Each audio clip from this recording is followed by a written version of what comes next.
Ayan, so doon na tayo sa earthquake measurements.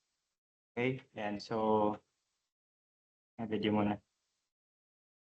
Ang hirap kasi sa ibang gaya at sino kung halos lahat ng dishwashing. Ayan, sino.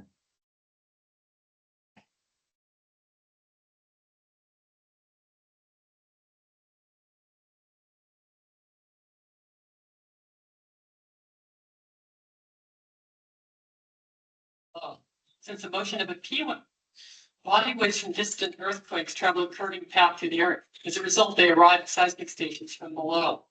Since the motion of a P wave is in the direction the wave travels, the motion of the seismograph station will be mostly vertical with little horizontal motion. In contrast, since the S wave motion is perpendicular to the direction of wave travel, an S wave traveling the same path will produce chiefly horizontal motion. The surface waves, such as Rayleigh and Love waves, move in a more undulating pattern across the surface of the Earth. The seismogram below merely depicts motion, not direction of motion. Intindihan niyo. Ano daw kapag body waves nag-move through the body of the earth, so nangyari usually ang effect niya is upward motion, tapos yung surface waves naman, since that is perpendicular, so pag ganun siya, so nangyari the surface waves are the ones that cause the horizontal motions or horizontal movements. Body waves. Okay, yun lang. Okay, so sample problem, the seismographs coming from 3 seismic stations of South California region from an earthquake event were given. Okay, so complete the table below and determine the earthquake's origin time with respect to each seismic station. Okay, so meron tong given, estimate the Richter magnitude L recorded from each station and locate the earthquake's epicenter on the Southern California map given. Okay, so yung pag-locate niyan, ano yan, joke lang yan, meron yan mamaya, hindi natin magagamit yan. Actually, yung sample for locating the earthquake epicenter na issue sa lecture 5. Okay, ano yan, parang incomplete sample problem ito. Anyway, yun nga, no, kapag magano kasi tayo, pag magde-determine tayo ng position ng tawag dito ng epicenter, kailangan natin ng 3 points. Okay, so halimbawa kasi, di ba? Di ba sabi natin, ma-measure mo yung ma-measure mo yung location, or rather ma-measure mo yung difference in arrival time ng P wave and S wave. No, and kung alam mo yung difference in arrival time and alam mo yung velocity niya, makukuha mo yung distance nung epicenter from the station kung saan na-record yung natin yung reading. Okay?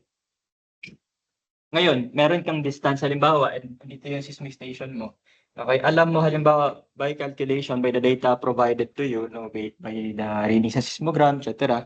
Okay, alam mo na 15 kilometers away yung epicenter. Eh kung nandito yung location ng seismic station mo, ang daming 15 kilometers, radius yun, di ba? Pag ganyan. Hindi mo alam kung saan direction nang galing, basta alam mo meron. Okay, ngayon kung meron ka pangalawang seismic station, okay, magkakaroon din niya ng rating, no? So sabihin natin, kunyari, siya ang reading niya 20 kilometers radius. So hindi mo alam kung nasaan, basta alam mo somewhere sa 20 kilometers. Okay, so ngayon magkakaroon ka ng ano ba, i-center natin. Ngayon, mag-meet yan sa dalawang point. Kapag i-graph mo yan, magkakaroon ka ng dalawang points of intersection. So ibig sabihin, para makapag-read ka dito ng 15 kilometers at dito ng 20 kilometers, di ba? May dalawa kang possible na position na pinagalingan doon. Pwedeng nandito yan, pwedeng nandito. Okay, ngayon, paano malalaman kung saan doon sa dalawa? Okay, so kailangan mo ng pangatlong reading. Okay, halimbawa nandito. Okay, sa pangatlong reading, mag-ano yan. Pag naggawa ka ng isa pang below, okay, magkakaroon ka dyan ng intersection. Doon mo makukuha kung nasaan yung pangatlong point. Or rather, kung doon mo ma-determine kung saan doon sa dalawang initial intersection yung talagang position no, ng epicenter natin. Okay, so yun yung ginagawa natin pag nade-determine tayo ng earthquake epicenter. Okay, kaya dito, meron ka ditong sample problem. Okay, sabi dito, P-wave arrival time, sabay. Actually, ano to no? In a way, may itong sample problem na to. Bakit? Kasi, pakita ko kung bakit siya mali. Okay, so, sige, ganito muna, estimate the Richter magnitude, recorded for each station, no, and locate the earthquake's epicenter. Okay, so first step, sabi record the SP interval. So ibig sabihin na SP is secondary to primary interval time. Di ba may time yun kung kailan mo siya mare-record? Okay, so titingnan mo doon sa seismogram, meron yung time kung saan mo siya unang na feel, di ba? So dito, di ba? So may background noise, then biglang nag-jump. No, so ibig sabihin, ito yung time kung kailan unang na-detect si P wave. Okay, tapos niyan meron yung parang magkakaroon ng maglalayo daw siya, tapos then another wave, so S wave naman yun. Okay, so ganun siya ginagawa. So dito, halimbawa, kung ito yung sample graph natin, okay, so makikita natin that the difference in arrival time is 35 seconds. Okay, for the first station sa Fresno. Okay, for the second sample, meron tayong kunyaring reading no, na 39 seconds. Tapos sa pangatlo naman, meron tayo ng 61 seconds. Okay, tapos makikita natin, 'di ba, iba-iba yung magnitude niya. Okay? Magnitude tuloy. Magkakaiba yung amplitude, no? Depende sa location. Okay? And so natin 'yan, magamit natin 'yan. Okay, ngayon, so ito yung mga difference in arrival time. Okay, ngayon sabi, record the epicenter distance using the SP time interval, no?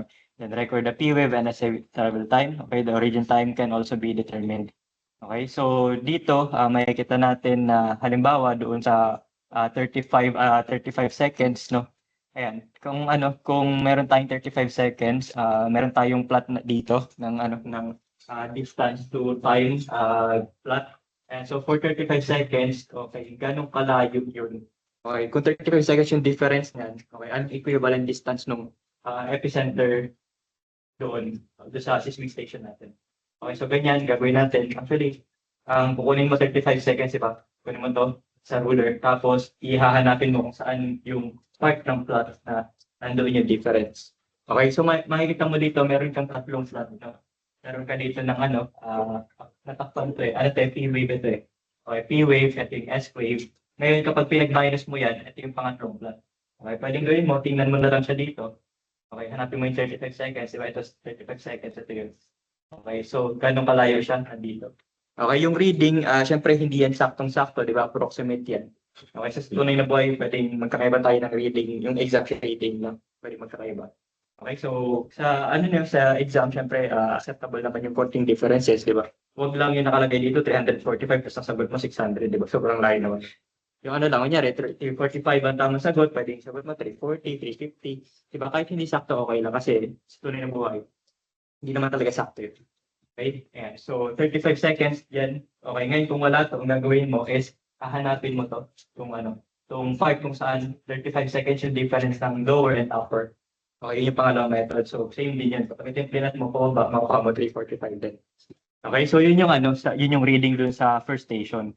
Okay, for the second station, same procedure. Okay, dito naman 39. So, what first pwede mong gawin is, tingnan mo yung SP interval na lang. Okay, dito ka na tumingin sa line na to. Okay, dito mo ipa-plot, pababa mo ganyan. Okay, sabi niya 384. Okay, again, hindi yan sakto. Depende kung paano mo tingnan. Okay, estimate niya lang yan. Pwede sagot mo 380 something, 385, di ba? And so, ayun. Ngayon, ang another way, kung wala ito, halimbawa, sa bigay sa'yo na plot, wala itong S minus P interval or yung difference time na. Okay, pwedeng yung S wave and P wave, no? Kunin mo dito 39, tapos predict mo doon. Okay, kung saan yung part ng plot na may difference sila na 39 seconds, so ipo-predict ko ba, kaya din yung makuha mo. Same lang yun. Okay? Ayan. So, ganoon din sa pangatlo, no? And so, 594. So, ngayon, ito na siya. Okay, so SP time intervals, ito yun. Okay, so epicentral distance. So, ito i-convert mo dito based do sa graph. Makuha natin yung distances. Okay, ngayon, alam mo yung makukuha mo dyan yung tawag dito, yung origin time by calculating itong mga numbers na ito, yung mga time na ito. Okay, paano yun? Di ba doon sa graph natin, makikita mo doon yung equivalent na time eh. Di ba? So, halimbawa, ito. Kung alam mo na siya ay nandoon sa 345 seconds, di ba? Or halimbawa ito, alam mo na yung difference in time niya is 46 seconds, di ba? Ngayon, gaano katagal yung travel time ng P-wave? So, dito sa line na to, kunin mo to, di ba? Pwede ko pa ganun. Diba? So, makuha mo na, 40-something sa mga itong dito sa graph dito. So, 46, di ba? Sa graph. Tapos, si S-wave, 81 daw sa graph. So, tingnan natin dito, no? At this distance, di ba? ang time or ang time na kailangan ni S-Wave para makapag-travel for 345 seconds, kilometers is 81 seconds.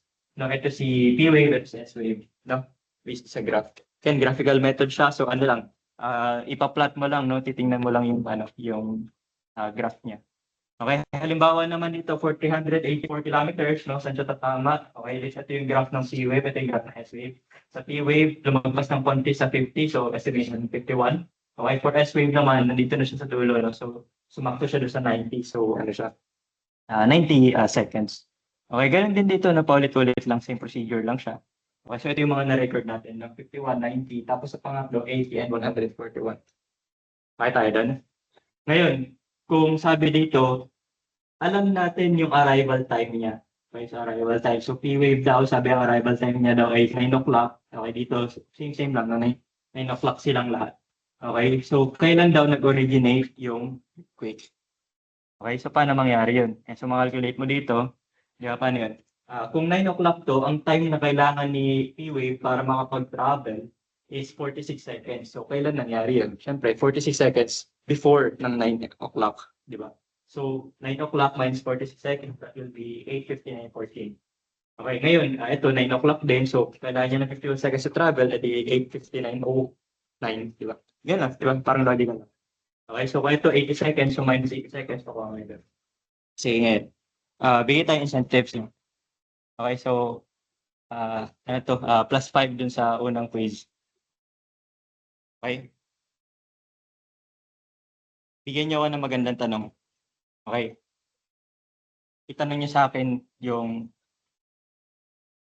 ito, i-observe niyo siya. May mali diyan. May mali. Okay. May mali diyan. Ayaw magtanong, ako na lang magtatanong pala. Okay, ako magtatanong. Okay. Yung seconds, anong mali sa seconds? Tingnan niyo maigi yung graph. Tama yung calculations. I mean, yung minus, plus, tama yung mga yan. Okay. Pero may mali doon sa procedure. Okay. For 5 points, no? Plus 5 doon sa first quiz natin. Ano yung mali? Tama yung procedure, tama yung minus natin. Okay. Distance? Hindi. Tama yung mga distance. Basta sa graph yun eh. Tingnan natin sa graph yun. Tama yung graph. Ano pa? Tingnan. Okay, pero sino yun? Si Allen. Origin time. Hindi naman pwedeng magkakaiba yung origin time. May isang earthquake lang yan eh. Diba? Ano to eh, kasi invento lang tong given na ito. Okay, kaya siya ganyan. Okay, yun yung point. Okay, paalala lang sa Allen Okay. Mali yung given. Okay, dito kasi binigay yung 9 o'clock. Okay, sa tunay na buhay, pag kinalculate mo yan, yung origin time yan, pare-parehas yan.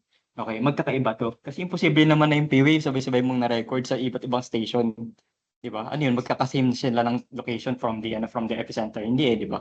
Kasi dito ang nangyari, ito yung binigay na given, tapos in-adjust yung ibang numbers base doon. Pero sa tunay na buhay, hindi ganyan yung na-expect mong itsura ng data. Okay, na-expect mong itsura ng data, yung origin time, yun yung fixed, tapos dito magkakaiba. Siyempre, di ba, magkakaiba siya ng location from the epicenter. Yung distance, or rather, yung time kung kailan mo ma-record yung unang P-wave, di ba, magkakaiba. May mga part na mauna siya, di ba, kaysa doon sa iba. Siyempre, mas malapit, maunang mas ma-record yung P-wave doon. Tama, logical naman, di ba? So, ayan, ganun siya. Ayan, so, share ko lang. So, ganun siya. Okay, ngayon, tanong is, paano mo naman gagawin yung Richter magnitude, no?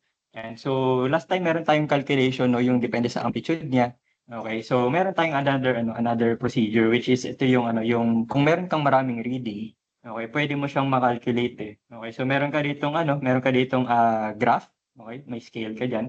Okay, so ang gagawin mo, i-connect mo yung distance tsaka amplitude. Okay? So for the first station, ang amplitude natin is 350, tapos ang distance natin is 345. Okay, for 345 dito, tapos nandun ka sa 350, makikita mo dito, 'di ba? 0.1, 0.2, 0.5, 1, 2, 5, 'di ba? Hindi siya yung normal na scale. Ito tingin mo to. Ito, ayan, 100 to, 100 to, 100 to, di ba? Same lang yung mga interval. And, I mean, hindi sakto, pero actually, hindi pala same. Medyo same lang kasi malaking numbers. Okay, pero makikita mo, di ba? Halimbawa ito, 10 ang difference ito in distance, di ba? Pag pinroject mo yun dito, hindi naman to 10 kilometers eh, di ba? Okay, bakit? Kasi hindi siya, hindi siya yung normal na scale. Ano siya, logarithmic siya. Ibig sabihin, yung pag-increase ng ng scale niya, hindi yung parang pag dinoble mo, diba, doble din dito sa graph, hindi siya ganun. Okay? So, pero ganun pa rin yung process kung paano mo siya basahin. No? So, 345 ngayon dito, sorry, dito 350, tapos 350 dito, tapos dito 345. So, hanapin mo dito, tansyahin mo lang, no? So, meron ka naman dito mga lines. Okay, so 300, 400, every line is 20. Okay, so lagpas ka ng 320, lagpas ka ng 340, pero hindi ka lalagpas ng 360, yung number sa gitna. So, yun lang. Tapos dito, okay, 200, 300, 400, 500. So, lagpas ka ng 200, pero dapat hindi ka sobra tawag ito, sa 400. Okay, lagpas 200, lagpas 300, ito yung 400. So, pwedeng gawin mo, hindi mo alam sakto kasi logarithmic na hindi mo na makakuha. Pero basta nandun ka sa malapit na region. Okay, tapos gawin mo info projection. Okay, connect mo yan. Okay, sa second reading, okay, 384 nandito, tapos 250 nandito. Okay, 200, 300, so nasa somewhere sa gitna, tapos connect. Okay, ganun din sa pangatlo. Tama ba? Tapos mag-intersect yung tatlong yan. Okay? Kung saan siya mag-intersect, nandoon yung estimated value ng kanyang magnitude. Okay, so makita natin dito, no? 6, 6.1, 0.2, 0.3, 0.4, 0.5, 0.6, 0.7, 0.8, 9, 7. So, ayun, nasa 6.7 ang estimated. Okay, again, sa final answer natin, no, sa exam, pwedeng 6.6, 6.8, depende kasi kung paano mo siya drawing, no? And so, okay lang yan, acceptable yun. Okay, tapos locate the epicenter on the map using the epicenter distance, no? So, ito, ito, halimbawa, ito. Sa first location, Fresno. Diba, doon sa distance niya. So, i-scale mo yan.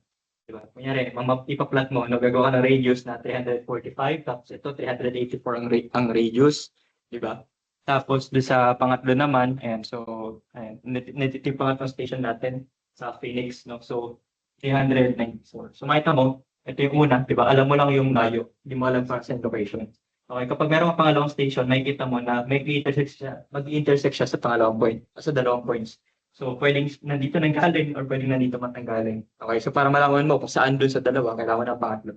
Okay, kung saan mag-meet yung pangatlo, di ba? Nandoon siya. Okay. Yan din yung process natin dun sa tawag dito. Ang tawag yan ay triangulation. Okay, bakit triangulation? Kasi may kang triangle.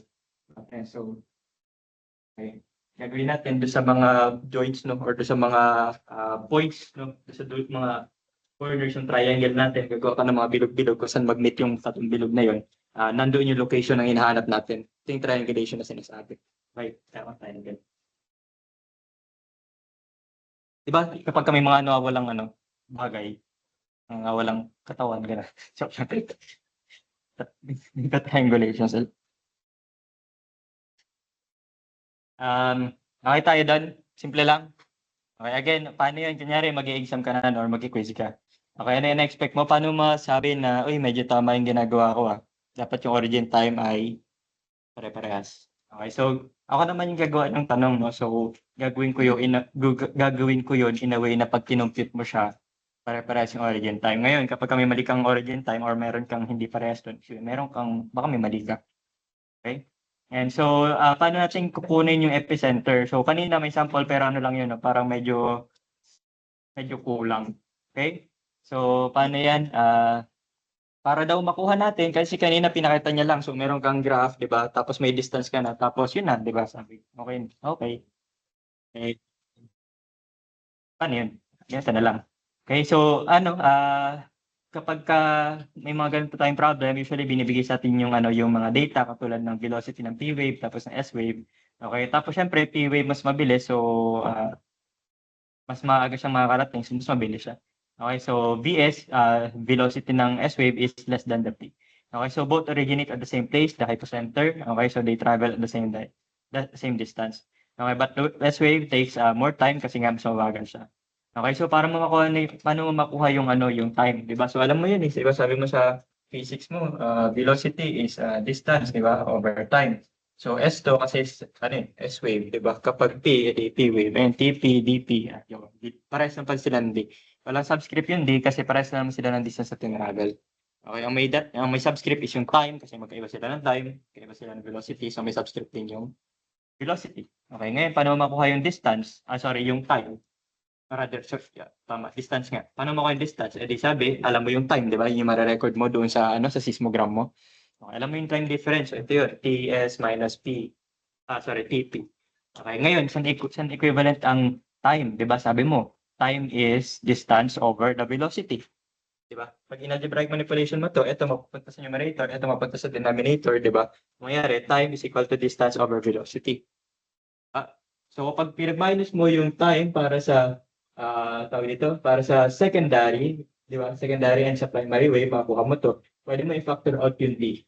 Okay, pag na-factor out mo yung D, magiging ganito yung form niya, di ba? So, pwede mong i-divide both sides, di ba? By VP minus VS over VP VS. Okay, so magiging denominator mo ito ngayon. Okay, ngayon sa algebra mo, di ba sabi, ito, numerator, tapos denominator mo ay fraction. Di ba? Pag sinimplify mo yun, yung fraction, di ba, mag-ano siya? Ang tawag doon? Tanda ka, ang tawag doon? Magre-reciprocal. Okay, so yung denominator, at ito, pag ginawa mo denominator, yung denominator niya magiging denominator, babaliktad. Okay. And so, distance is TS minus TP, di ba? Over, nakalagay dyan? VP minus VS over VP VS, di ba? Overall yan. So, ito, magiging numerator.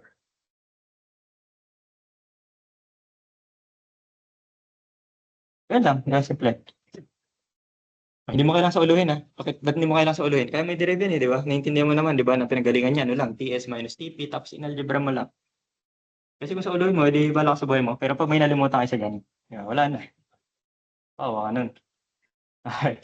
Ayan, so seismic travel time curve. Okay, if the speeds of seismic waves are not given, okay, so gagamitin natin yung curve. Katulad ng ginawa natin kanina, di ba? Meron tayong plot, may graph tayo. Okay, so pwedeng ganun. Di ba? Yung sample problem natin kanina, may curve siya. Paano kung wala? So kapag wala, ang gagawin natin, kakalculate natin siya. Okay, so if you gather this information from 3 or more points, you can figure out the location of the focus through a process of trilateration. So another term sa triangulation. Okay, so basically, you draw an imaginary sphere around each seismograph location with the point of measurement as the center and the measured distance, yun yung magiging radius natin. Okay, the surface of the circle describes all points that are X miles away from the seismograph. Katulad nito, di ba? Alam mo yung distance, hindi mo alam kung saan direction ng galing, di ba? So makakabuo ka ng series of points na doon possible nangyari.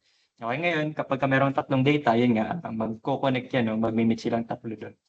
Okay, so yun yung sinabi niya dito na tinagalog ko na, para hindi mo nabasahin. Okay, so ayan na siya, halimbawa ito, paano natin siya gagawin? Kunyari, yung kanina kasi, di ba, nandun na siya sa mapa, tapos nakalagay na dun yung seismic station. Okay, tapos, binilugan na lang niya, kumbaga nag-scale na lang siya ng circle. Okay, pero sa exam natin, ganito yung magiging itsura ng problem. Okay, so magkakaroon ka ng, ikaw yung magdodrawing. Tapos sabihin mo kung anong coordinate, anong coordinate nung epicenter natin. Okay? Sabi dito, assuming P and S wave traveled through the crust at 6 kilometers per second and 3 kilometers per second respectively. Okay, estimate the epicentral location or the latitude and longitude. So basically, yung coordinate, kung saan nanggaling yung earthquake, okay? Of the hypothetical earthquake, whose characteristics are given below. Okay, so seismograph, ito yung position ng seismograph, di ba? So meron siyang degrees, angle, mga degree yan, no? So yan location kasi yan from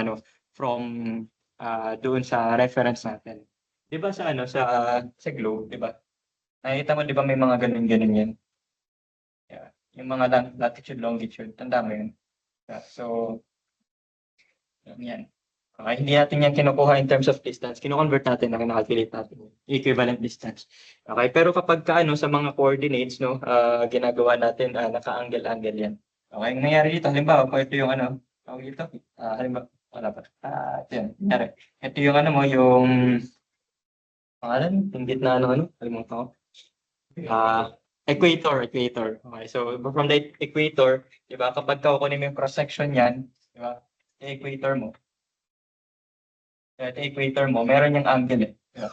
Ito yung angle, theta, yun yung mga yan. Okay, itong angle na to, yan. So, ibig sabihin, from the equator, ito siya. Nandun yung latitude and longitude. Okay, so, latitude, ano ba yung latitude? Y, di ba? So, dito, ang latitude is yung mga horizontal. Okay, yung angle na latitude is ito, itong angle na ito. Okay, latitude tas longitude naman, sa top view naman, di ba? Sa top view ng circle ng sphere mo, ang ganyan yung makikita mo dyan. Sa ganyan. Tapos meron ka ng tatawag na Greenwich. Alam mo yung Greenwich? Hindi yung pizza. Yung ano, yung reference, no, yung Greenwich something. Search ko na nga lang, baka mali pa sinasabi ko. Yun yung naalala ko eh. Greenwich, ano yun? Greenwich time. Basta yung reference yung 00. Kasi di ba meron kang ano eh, yung time zone, di ba? May time na 00 siya. Siya yung center, siya yung reference. Tayo, maaga tayo ng 6 hours yata. I think 6 hours doon. Plus 6 doon sa ano. Natin, di pa na nga lang. Check natin dito. Adjust natin yung time and date. Plus 8 pala tayo, no? 8 hours tayo. Singapore. Okay, Singapore time plus 8 siya, no? Ngayon, kapag titingnan mo dito, hanapin mo yung 00. Okay, siya yung reference. Okay, so UTC, ano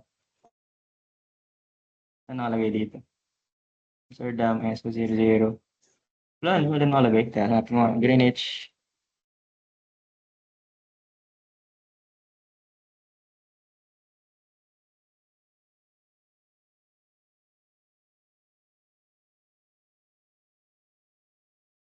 Search ko nga, where is 0? 0 time zone. Alam ko Greenwich eh. Pag hindi, di ano. Ayun, tama. Sabi ko na yun. Ay, YouTube. Tara. Ayan, sorry. The 0 time zone is, ano daw, Greenwich Mean Time. Okay, nandun siya sa, yun, yung term prime meridian. Okay. Yun yung, di ba dito, may line yan na yun yung reference natin. Tapos pag nagpa-east ka, di ba, mas maaga yung time, mas maaga natin nakikita yung araw. Di ba? Yung mga nasa west naman, mas late sila. Di ba? Kumbaga, sa atin, dito, nasa ano na tayo, nasa 5 p.m. sa around sa US, sa kabilang dako ng mundo, ano pa lang, mag-uumaga pala sa kanila, no? Nasa around 6 a.m. ganyan. Depende kung saang part ng, ano, ng time zone ka matatama, no? Yun lang. Ano pa ba? Okay, so yan na yun, no? Yung latitude and longitude. Okay, so search din natin, no? Latitude, longitude, no? Para makita mo.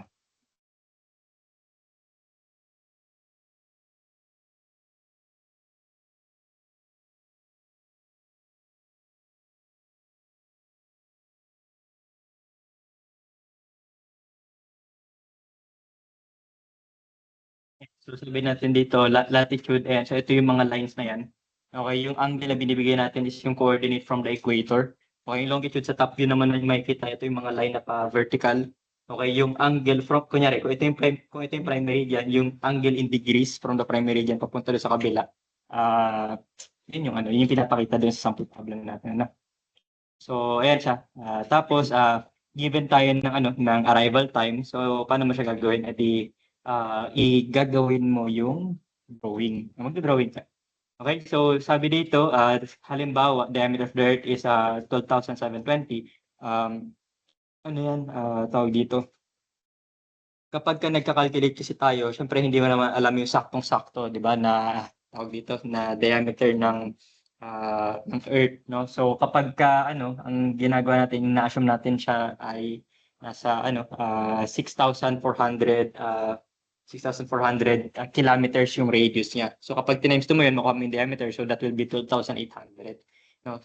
Some references estimate the radius sa 6,350. So kapag kinalculate mo yun, that will be 12,700 kapag tinimes mo. Okay, so depende kasi kung anong reference mo eh. So syempre sa problem, para pare-parehas tayong sagot, ibibigay yung diameter or yung radius na gagamitin natin for the assumption. Okay, dito, pinassume sa atin that the diameter is 12,720. Okay, so ngayon, so kung ang isang ikot na to, or kunyari ito yung mundo, di ba? Kung ang diameter nito is 12,720, so ano yung circumference niya? Di ba? Kasi doon mo i-convert yung distance eh. Di ba? Doon mo malalaman yung distance. Okay, so 360 degrees, ano yan? Madali lang yan, di ba? Nire-ratio lang natin. Sabi niya, 360 degrees. Di ba? Paano mo makuha yung circumference? Edi ano lang yan, di ba? Sabi mo, S arc length is equal to R theta, di ba? So arc length, paano kung buo? Edi R times gaano kalaki yung anong angle kapag isang buong ikot? 360 degrees. Pwede ba yun? Multiply mo yung degree doon sa 12,720 kilometers. Pwede ba yun? Hindi. Bakit? Kasi okay, convert. Very good. No? So, surveying natin. Kaya ulit-ulit natin yan. No? Sabi natin, hindi mo pwedeng i-multiply ang degree sa meters or kilometers or any distance. Di ba? Kasi hindi sila same system. Di ba? Sexagesimal si degrees. Di ba? Ang kailangan mo is radians. Okay, so convert mo ngayon sa radian, di ba? Ano ang 360 degrees sa sa radian? Okay, so ano yung equivalent niya? 2 pi, tama. So kapag i-convert mo, kailangan tayo multiply sa pi over 180. So 360 degrees times pi over 180. Di ba? So ganyan siya. Or pwede mong gawin, di ba? 2 pi sa bawat 360. Tama? Kasi parang isang ikot yan. Isang ikot 2 pi, isang ikot 360. So convert mo lang. So mag-cancel yan. So basically 2 pi r. Sabi mo, alam mo yun di ba? Sorry. Alam ko to nakita ko na to Di ba? Circumference is 2 pi r. Okay, so ngayon kung yun yung yung tawag dito, yung circumference mo, ang tanong, ano yung equivalent ng bawat angle or bawat degree? Okay? So 2 pi times 12,720, tama ba? Sorry, radius pa lang dito, no? Radius. So divide mo ng 2. So 12,720 over 2. So that will be 6 something, 6,000 something na. Okay, so circumference. Okay, sige, paki-complete nga ito. Anong value nito? Or ano sa?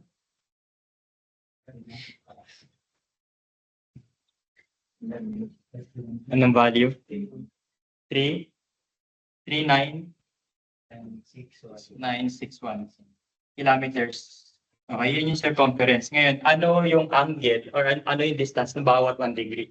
So, gawin natin 39961 sa bawat. Anong value nito?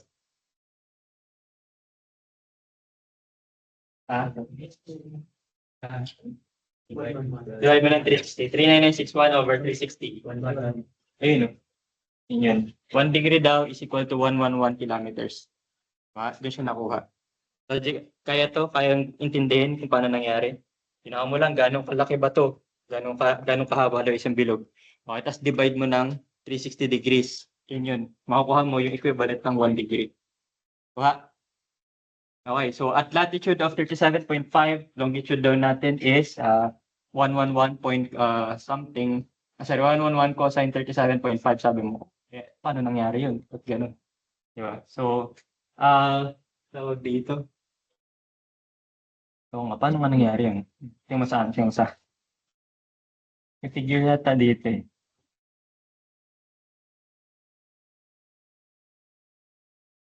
Hindi binigay, no?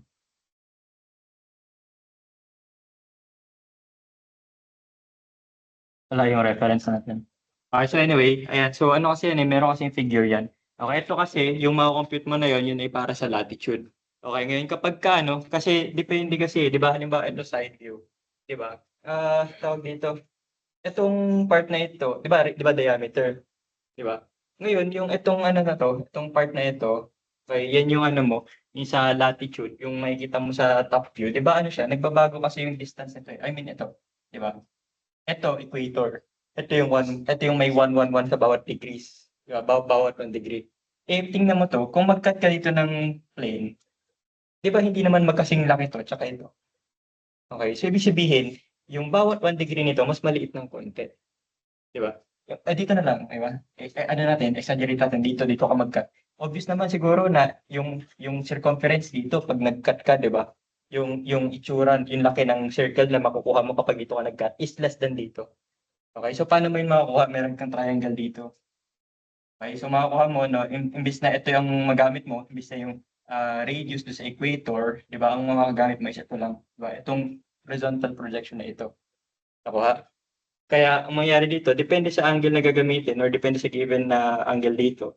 Okay, meron kang meron kang gagawin na konting trigonometry.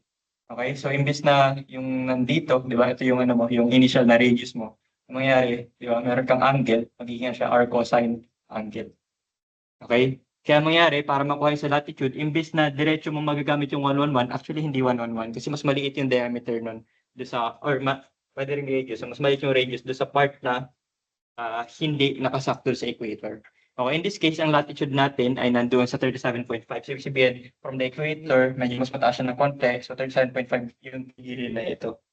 Okay, so dahil ganun, ganito mo siya isipin di ba? Ito equator, ito yung below. Okay, 37.5 degree.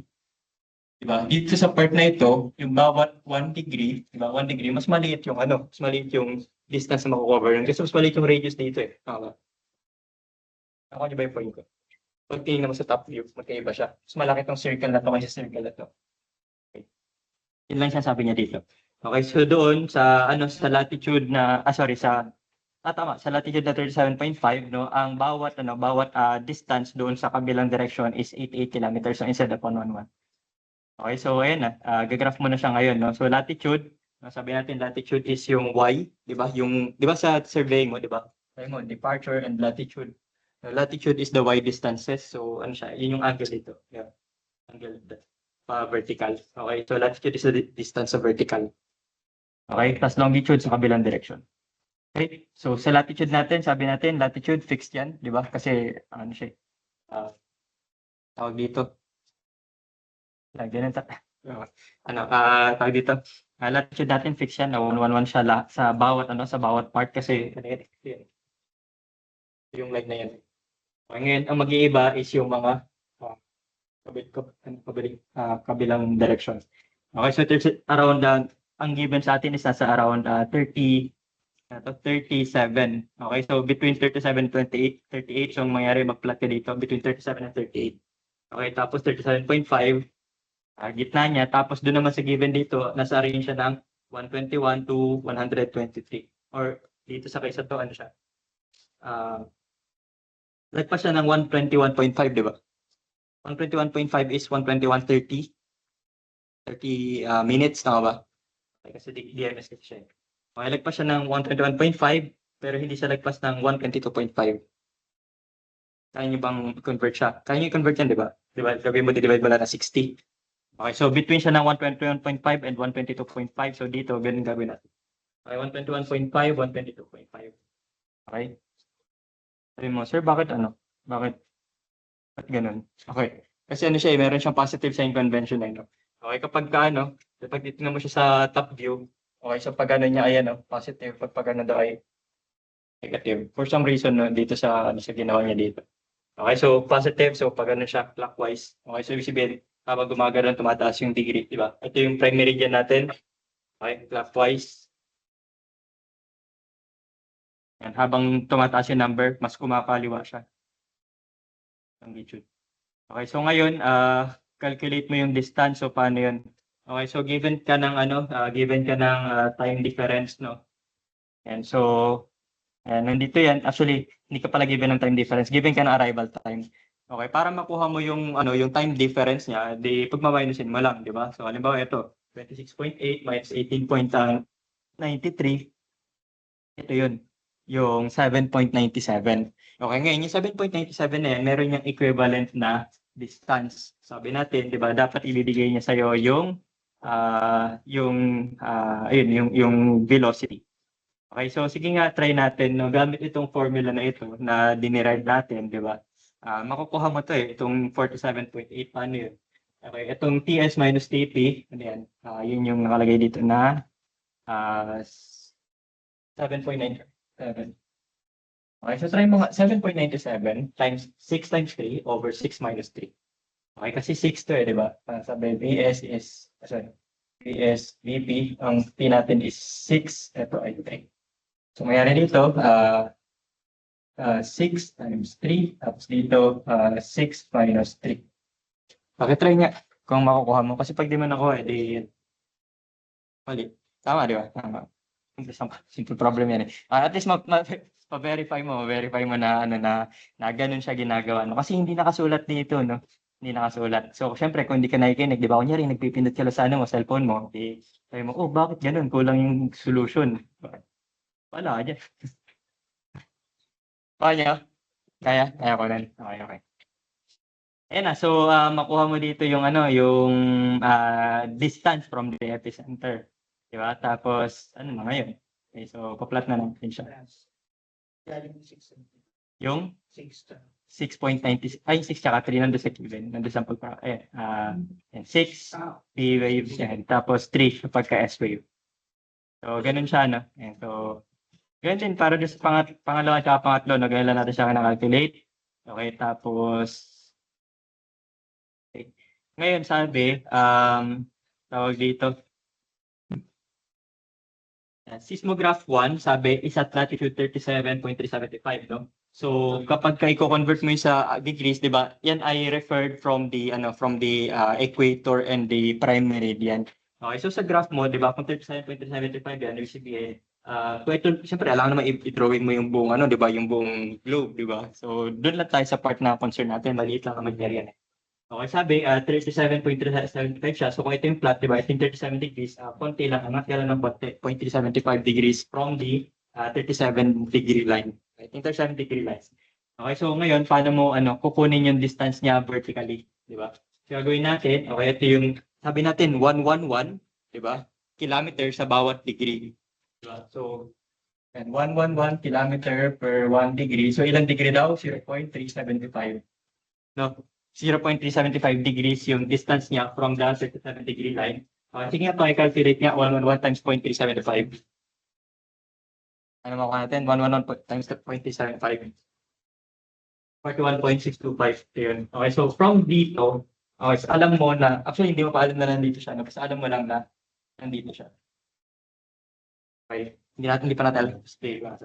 Ngayon, hanapin natin yung niya, yung dito, yung position niya doon sa longitude. Okay, sabi ang location niya is 121.875 from the prime meridian. So, ang plot natin, ang kinuha natin is 121.5 and 125. Okay, gano'ng kalayo siya doon sa known na ano natin, dito, na known grids natin. Okay, so meron tayo dito na 121.5. Okay, so gano'ng kalayo siya from 121.5? Diba? So, i-minus mo lang ito. Diba? 121.875 minus 121.5. Nakuha mo 0.675 ulit. Okay, 0.675 sa longitude naman. Okay, sabi natin ang bawat longitude sa ganitong latitude ay ano daw, sabi 88, tama. 88 kilometers per 1 degree. Nakuha natin, di ba? Yung kanina kinalculate natin. Sabi natin nagbabago kasi yung longitudinal distance di ba? Depende sa kung saang part ka. Siyempre, mas mataas yung angle, mas maliit yung radius na makukuha mo dito. Logical naman, di ba? Kasi iba-iba yung cut niya. Okay? So, ito, multiply mo ng 88. Okay, so 0.275 ulit times 88, makuha mo 33. 33 in distance. Okay, so dito, ang mangyayari, okay, galing dito, magkakaroon ka ng 33 kilometers. Okay, so, ang tanong, paano mo siya i-drawing? Okay, kasi yun na yun alam mo na yung numbers Paano mo siya i-drawing? So, okay, siyempre, magpa-plot ka, di ba? Magpa-plot ka. Okay, kailangan naka-scale yan. Para mag-meet sa isang point, yung yung drawing mo, kailangan naka-scale yan. Hindi pwedeng tatansyahin mo siya. Ano ibig sabihin? Kailangan magdala ng ruler or compass. Ngayon, paano kapag wala kang ruler or compass? Wala kang itatama. Okay, kasi hindi ka pwede mahula Wala kang tatansyahin mong ganun, di ba? Hindi pwede. Okay? Ikaw ang magdodrawing, ikaw ang magpa-plot. Okay. Tapos sabihin mo sa akin kung nasaan yung equation. Okay, ganun na. Makuha mo dito. Ito na yun, di ba? So, ang gagawin natin para parehas tayo na itsura ng scale. Okay, so depende kasi, pero usually sa mga sample problem ko, ginagawa ko ganito na lang din na sa bawat kilometer, 1 mm. Okay, para halimbawa, meron kang 40 kilometers, so 4 mm, 44, kaya 40 kilometers, so 4 mm yun. Palit lang pala yun. Basta sabihin ko na lang yung scale. Okay, basta again, ang gawin natin, i-drawing natin siya na naka-scale. Okay, sabihin natin na bawat 1 cm is ganito yung distance, tapos gawin mo yung grids, tapos ipa-plot mo yung mga points, tapos gagawa ng circle. Okay, yun siya. So, makakompute mo yung mga numbers. Okay? Ganun din dito. Sige, sample natin itong 2. Flash sample na natin. Okay? Si sample 2, na kunyari siya ay 37.45. Okay, 37.45 is 45 minutes, di ba? 45 minutes from the 37-degree line. Sabi natin latitude, so 111 ang gamit natin. No? Okay, so 111 times 45 minutes. Emphasize lang natin, no, para sa mga hindi nagtatry pumindot. Okay, magkaiba ang 45 minutes sa 0.45 degrees. Okay? Kasi yun yung usual na nagiging problema, lalo na kunyari, nagpipindot ka lang pero hindi ka nakikinig, di ba? Ginagawa dyan, 37 degrees 45 minutes, di ba? Pagka hindi ka nakikinig, gagawin mo dyan, 37.45 degrees. Okay? Diyan lagi nagkakamali, di ba? So, yun, basta sinabi ko na, bahala ka na dyan. Okay. So, pwede mo siyang gamitin na nakagantong form, pwede mo rin siya i-convert sa decimal form, depende sa preference mo. Okay. Ang sinasabi ko lang is that, kung gagawin mo siyang naka-decimal form, merong proper conversion yan. Hindi siya gagawin 37.45, hindi siya magiging 37.22. Obvious naman, kita mo naman dito, di ba? Iba yung itsura niya. Okay? Ayan. So, sige, try natin tong number 2, no? So, 37, yung 37.45, so that will be 45 minutes. 45 minutes from the 37-degree line. So, try mga 45 minutes times 111.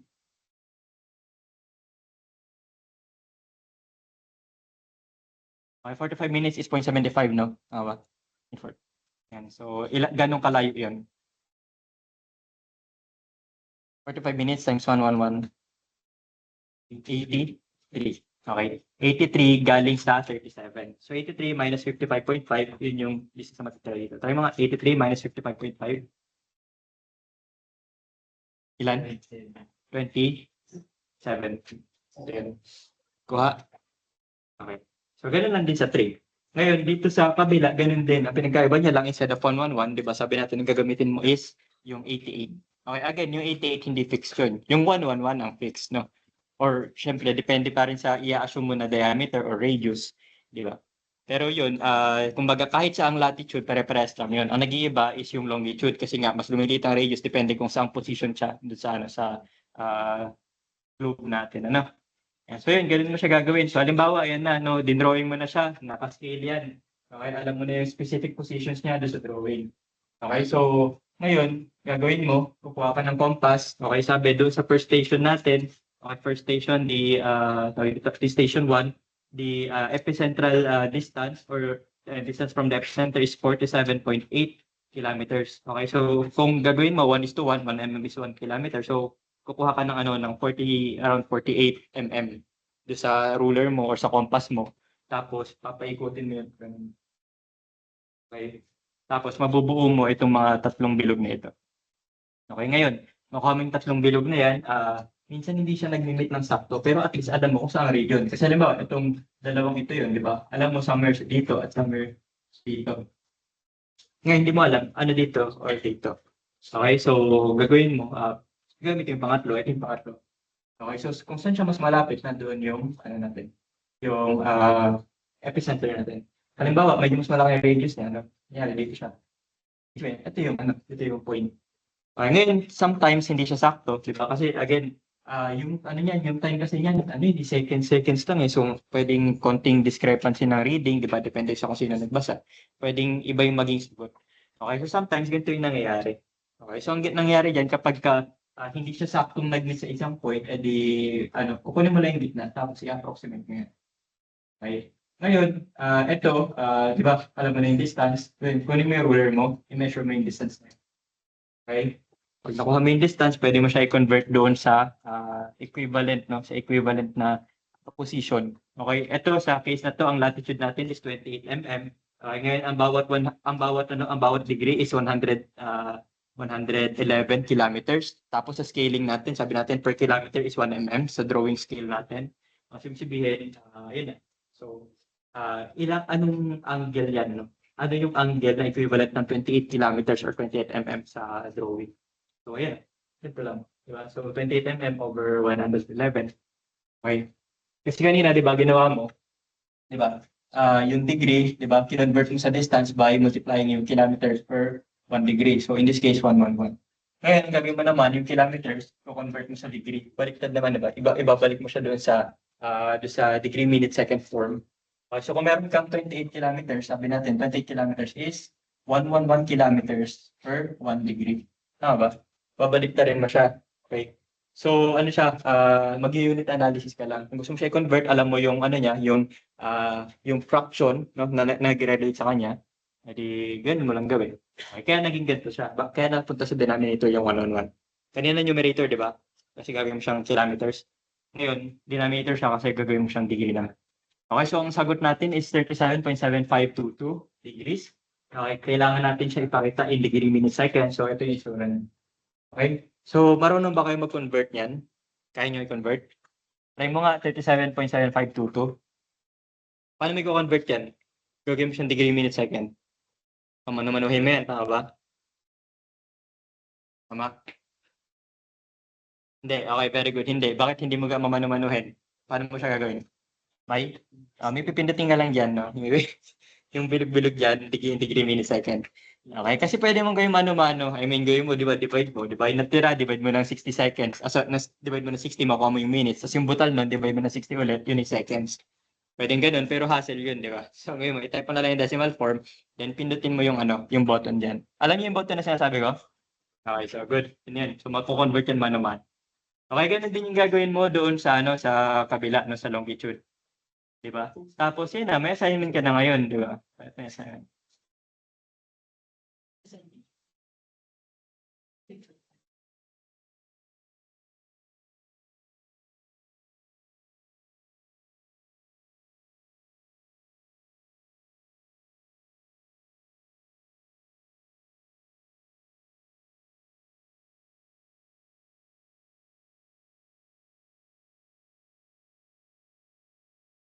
Check lang natin yung saglit, no?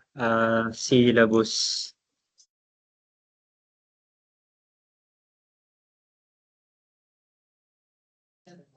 Hindi na ko rin uploaded sa PPT.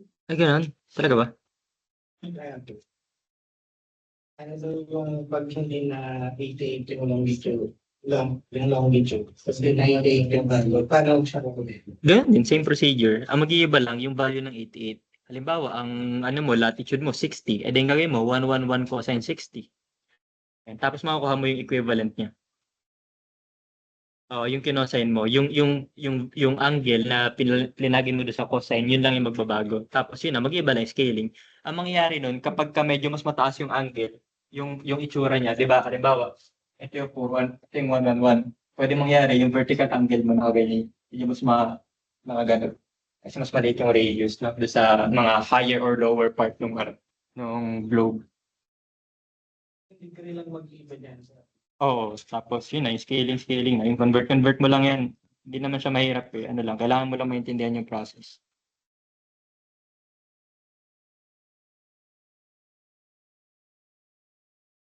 Okay, so, yun.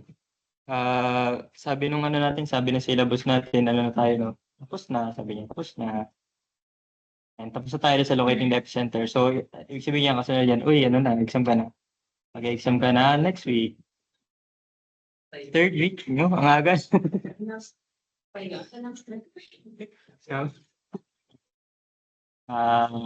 sobrang galing mo kasi tinapos mo agad eh. Gusto mo, ano na tayo, module 2 na tayo para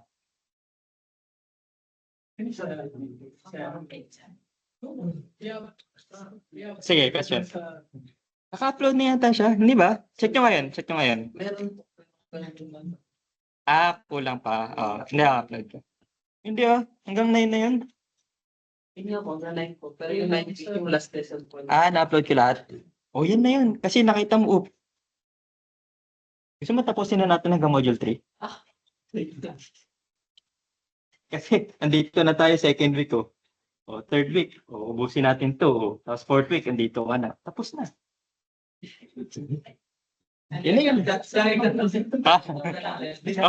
Kasi exam na lang natin. So na rin na lang natin. Yun lang siya eh. Di ba madali lang? Konti lang yung coverage niya. Mag-quiz tayo. Aga pa. Sige. Yun na yan. Tawag dito,